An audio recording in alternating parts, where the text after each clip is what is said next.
ዜና ህዝባዊ ወያኔ ሓርነት ትግራይ ህወሓት ከፖለቲካ ፓርቲዎች መሰረዙን የኢትዮጵያ ብሔራዊ ምርጫ ቦርድ ዛሬ አስታወቀ።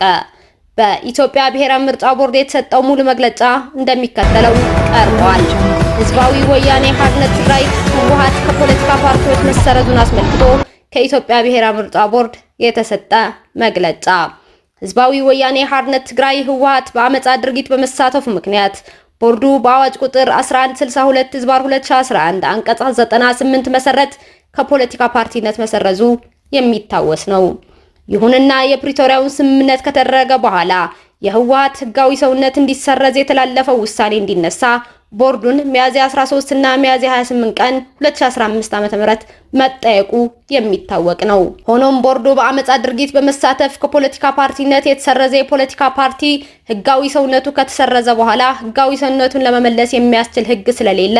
ጥያቄውን ውድቅ በማድረግ ግንቦት 4 ቀን 2015 ዓ.ም በቁጥር 1162/11/1155 በተጻፈ ደብዳቤ መልስ ሰጥቷል። የኢትዮጵያ የምርጫ የፖለቲካ ፓርቲዎች ምዝገባና የምርጫ ስነ ምግባር አዋጅ ቁጥር 1162/2013 ለማሻሻል የወጣውን አዋጅ ቁጥር 1332/2016 መታወጁን ተከትሎ ህወሓት በአዋጁ መሰረት በልዩ ሁኔታ ፓርቲ ሆኖ ለመመዝገብ መቅረብ የሚገባቸውን ሰነዶች በማያያዝ ባቀረበው ጥያቄ እንዲሁም ህወሓትን አስመልክቶ የፍትህ ሚኒስቴር በህግ በተሰጠው ስልጣን መሰረት ሰኔ 17 ቀን 2016 ዓ.ም በቁጥር ፍሚ 1/1345 በጻፈው ደብዳቤ መነሻ ህወሓት ህጋዊ ሰውነት የሚያገኝበትን ህግ መሰረት በማድረግ ቦርዱ በማሻሻያ አዋጁ መሰረት ለፓርቲው በልዩ ሁኔታ መዝግበው ነሐሴ 3 ቀን 2016 ዓ.ም ህጋዊ ሰውነት ማረጋገጫ ሰጥቷል። በዚህ መሰረት ህወሓት በአዋጅ ቁጥር 1332/2016 ይህንን ተከትሎ በወጣው መመሪያ ቁጥር 25/2016 እና ቦርዱ ምዝገባውን ተከትሎ እንዲፈጽም የሰጠውን ትዕዛዝ ባለመክበሩ ቦርዱ በተለያየ ጊዜ ማሳሰቢያ ቢሰጥም ፓርቲው ግን በህግ የተጣለበትን ግዴታ አልፈጸመም። ከዚህም በላይ በአዋጅ ቁጥር 1332/2016 መሰረት የፓርቲውን ህጋዊነት የሚያረጋግጠውና በወቅቱ አምኖበትና ተስማምቶ ከቦርዱ የተቀበለውን የፖለቲካ ፓርቲ ህጋዊ ሰውነት ማረጋገጫ አላውቅም፣ ህጋዊ ሰውነቴ በዚህ ሰነድ አይረጋገጥም በማለት ህግንና መመሪያን ባለማክበር ለማክበርም ፈቃደኛ ባለመሆን ሲገልጽ ቆይቷል። ቦርዱ በአዋጅ ቁጥር 1162/2011 መሰረት በአመጻ ተግባር በመሰማራቱ የተሰረዘን ፓርቲ ህጋዊ ሰውነት የምመልስበት የህግ ድንጋጌ የለኝም በማለት ግንቦት 4 ቀን 2015 ዓ.ም ለህወሓት ምላሽ ከሰጠ ከአንድ ዓመት በኋላ አዋጅ ቁጥር 1332/2016 ግንቦት 27 ቀን 2016 ዓ.ም ሲታወጅ ህወሓት ይህንኑ የፓርቲዎችን በልዩ ሁኔታ የሚመዘግብ አዋጅ በታወጀ በሁለተኛው ወር ሐምሌ 19 ቀን 2016 ዓ.ም በአዋጁ ላይ በልዩ ሁኔታ የፖለቲካ ፓርቲ ሆኖ ለመመዝገብ እንዲቀርቡ በህጉ የተመለከቱትን ዝርዝር ሰነዶችም ይኸውም የፓርቲውን ፕሮግራም፣ የፓርቲው መተዳደሪያ ደንብና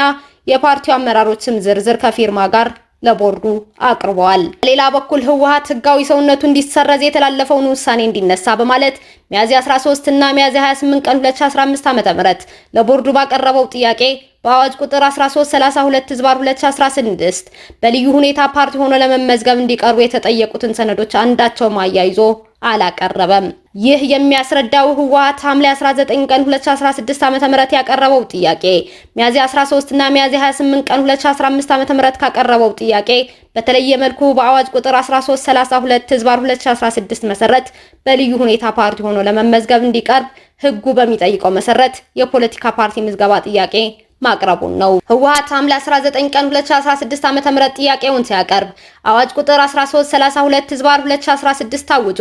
ለህዝብ በይፋ ተገልጾ በስራ ላይ ከዋለ 2 ወር ካለፈው በኋላ ሲሆን በዚህ ወቅት የአዋጁ ዓላማ አፈጻጸምና በአዋጁ መሰረት በልዩ ሁኔታ ፓርቲ ሆኖ የመመዝገብ ሂደት በግልጽ የታወቀ በመሆኑ ህወሓትም ይህንኑ ለህዝብ ይፋ የሆነውን አዋጅ ዓላማና አፈጻጸም በግልጽ በማወቅና በመረዳት በአዋጁ ላይ የተመለከቱትን ሰነዶች አያይዞ በማቅረብ በአዋጁ የተጠየቀውን የምዝገባ ስርዓት በመፈጸም ምዝገባው ተከናውነዋል። ከሁሉም በላይ ህወሓት ሐምሌ 19 ቀን 2016 ዓ.ም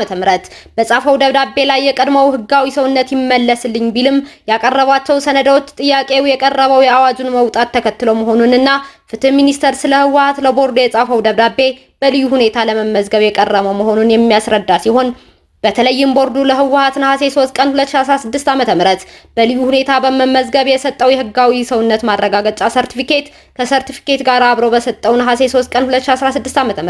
በቁጥር 1162/1151/80 በተጻፈ ደብዳቤ ላይ ለህወሓት የቀድሞው ህጋዊ ሰውነት እንደማይመለስለት በግልጽ ተመልክቶ ያለ የፓርቲው ከፍተኛ አመራር በቦርዱ ዋና መስሪያ ቤት በመገኘት ሰርቲፊኬቱንና ደብዳቤውን በሚገባ አይተው አንብበውና ተስማምተው በፈቃዳቸው ፈርመው ከወሰዱ በኋላ ይህ በልዩ ሁኔታ ተመዝግቦ የተሰጠን ህጋዊ ሰውነት ማረጋገጫ እንቀበለው ማለት ተቀባይነት የለውም። ቦርዱ በህግ የተጣለበትን ኃላፊነት ለመወጣትና ፓርቲው ያለበትን ኃላፊነትና ግዴታ እንዲወጣ ለማድረግ በተለያየ ወቅት በጽሁፍ ማሳሰቢያ ቢሰጥም ፓርቲው ግዴታውን ባለመወጣቱ ቦርዱ የኢትዮጵያ የምርጫ የፖለቲካ ፓርቲ ምዝገባና የምርጫ ስነ ምግባር አዋጅ ቁጥር 1162/2011 ማሻሻያ አዋጅ ቁጥር 1332/2016 እና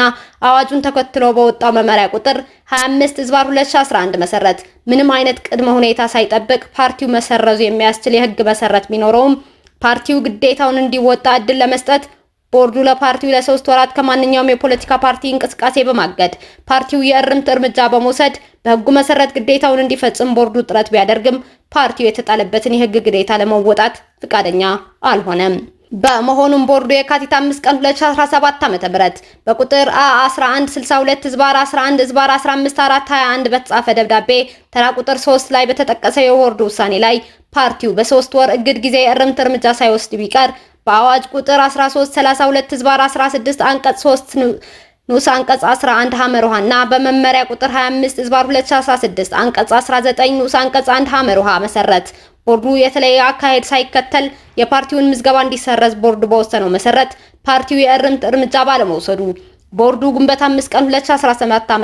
ባደረገው ስብሰባ ፓርቲው ከግንቦት 5 ቀን 2017 ዓ.ም ጀምሮ ከፖለቲካ ፓርቲነት የተሰረዘ መሆኑን ወስኗል። ይህም ውሳኔ ለህወሓት ለፍትህ ሚኒስቴር በጽሁፍ እንዲደርስ ለህዝብ ይፋ እንዲደረግና የፓርቲውን መሰረዝ ውጤት በተመለከተ የአዋጅ ቁጥር 1162/2011 አንቀጽ 99 እንዳግባብነቱ በህወሓትና አመራሮቹ ላይ እንዲፈጸም ቦርዱ